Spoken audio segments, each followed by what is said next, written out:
Well, artificially letting go would be that you don't actually have the readiness to let go. That you, in other words, you're dominated.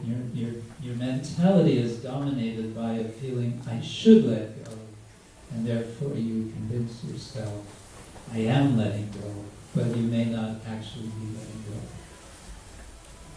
And so artificial. Yes. That idea of Krishna says repression. Yes, repression. It's been said there are different things you can do with emotions. And that's good that you bring this up, because repression or suppression is one thing that we tend to do with emotions. And the opposite of that is, what's the opposite of suppression or repression? Expression. Expression, right? So if we feel some anger, we can, anger is the typical case that we think of in relation to both of these. We may feel some anger, we suppress it. Why? Because it's just not appropriate, the circumstances or whatever it is, we think, okay, we swallow it down, better just not say anything, not do anything, leave it. Try to forget it. The opposite is to express it, and the extreme of expressing is to explode, right? There is, in a lot of philosophy of emotions, there's what they call the hydraulic analogy, the idea that emotions are like water under pressure. And that when they get to a certain pressure, you have to release them.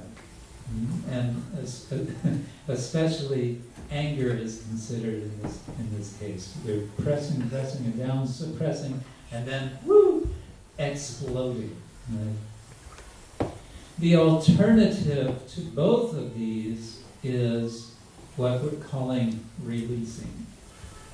And I think this example from this experience, this little exercise that we just did, is very helpful to go back to again and again, to remember that it's really just about, it's very much like the letting go of a pen and dropping it on the floor.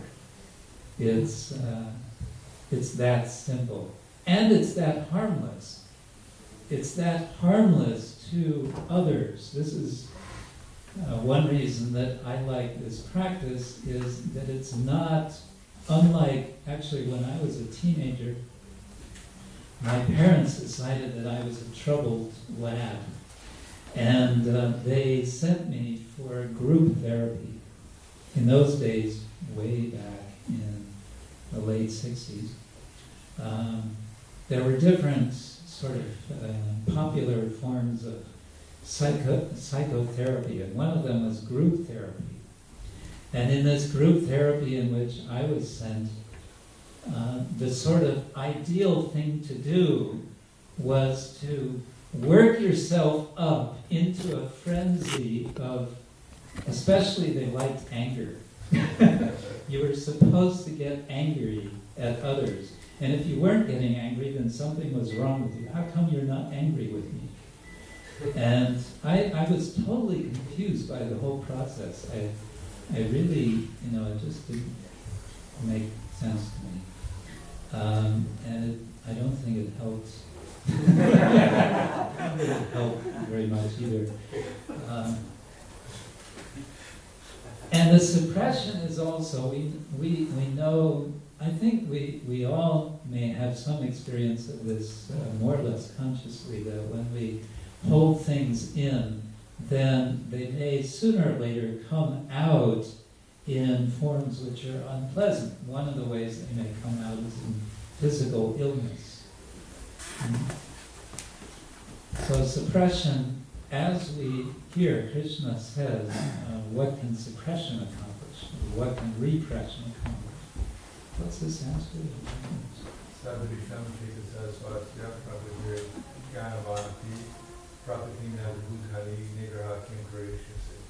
Nigraha, in this case, again, Nigraha, Kim Karishya. What will Nigraha do? What will pushing down do? So we know, sort of by common sense also, that this may not be healthy. So it's not good to suppress. It's also not generally good to express, although sometimes expression may be good. And so there is this alternative. Now this alternative is something that we naturally do all the time, more or less. So what we're talking about here is really nothing new. We do it all the time to some extent. All that we're suggesting here is becoming a bit more conscious so that one can consciously practice to, well, essentially to get rid of the garbage. I would put it this way, it's just like going to the bathroom.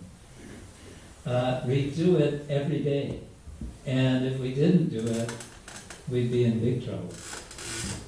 We need to cleanse the physical body.